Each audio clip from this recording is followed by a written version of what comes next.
Praise lord. దేవాతి దేవునికి వందనాలు. ప్రభు నామమున మీ అందరికీ నా ప్రత్యేకమైన వందనాలు, శుభాలు తెలియజేస్తున్నాను. ఈ దినము కొరకు ఏర్పాటు చేయబడిన దేవుని వాగ్దానము యోబు గ్రంథము 1వ అధ్యాయము 10వ వచనము. నీవు అతని చేతి పనిని దీవించుట చేత అతని ఆస్తి దేశములో బహుగా విస్తరించి ఉన్నది.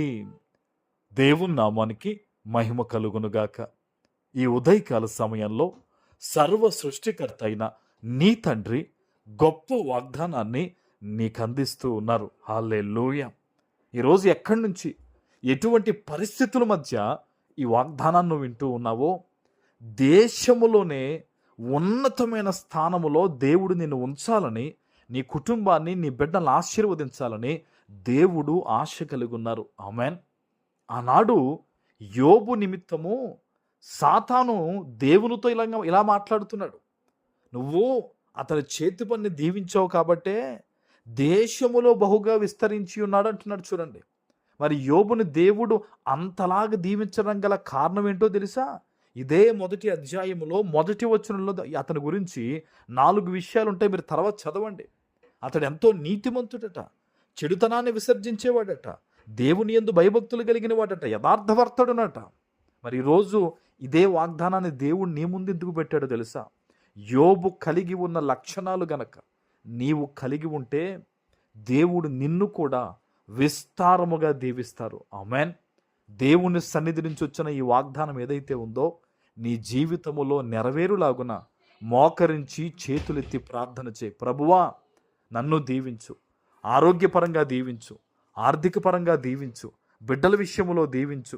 ఇదిగో నన్ను అన్ని విధాలుగా ప్రభువా ఫలింపచేయి తండ్రి అని ఆయన వాక్యానుసారంగా నీవు జీవిస్తూ నీవు ప్రార్థన చేసినట్టయితే వాగ్దానం ఇచ్చిన దేవుడు తప్పక నీ జీవితంలో తన వాగ్దానాన్ని నెరవేరుస్తారు. ఆమెన్.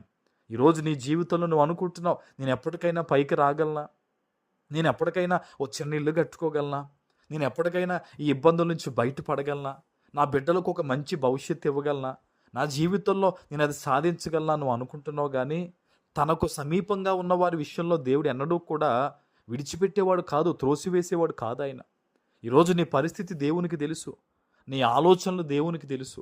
నువ్వు ఏదైతే దేవుణ్ణి అడుగుతున్నావో దేవుడు నీకు మేలుకరంగా ఇవ్వడానికి ఇష్టపడే దేవుడు అన్నమాట. ఆమెన్. యోబు విషయంలో కూడా పరీక్ష పెట్టాడు దేవుడు. అన్నీ కోల్పోయాడు యోబు, అయితే దేవుణ్ణి కోల్పోలేదు. ఈరోజు చాలామంది వారి జీవితంలో కొన్ని కోల్పోయిన తర్వాత వాటితో పాటు దేవుణ్ణి కూడా కోల్పోతూ ఉన్నారు. బహుశా ఈరోజు దేవుణ్ణి విడిచిపెట్టుకున్న వానిగా నీవు ఉన్నావా? దేవునికి దూరమైన వ్యక్తిగా నీవు ఉన్నావా?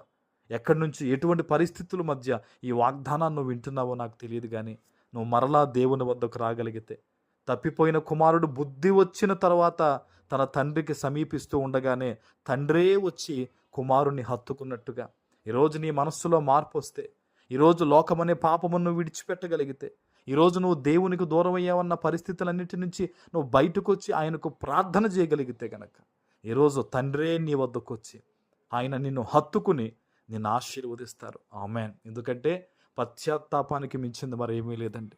దేవుడు మనందరిలో కోరుకునేది ఒకటే, పశ్చాత్తాపము, నీతి, యథార్థత. ఈరోజు ఎక్కడి నుంచి నువ్వు ఈ వాగ్దానాన్ని విన్నావో ప్రార్థించు, ఫలాన్ని పొందుకుంటావు. ఆమెన్. ప్రార్థన చేసుకుందాం.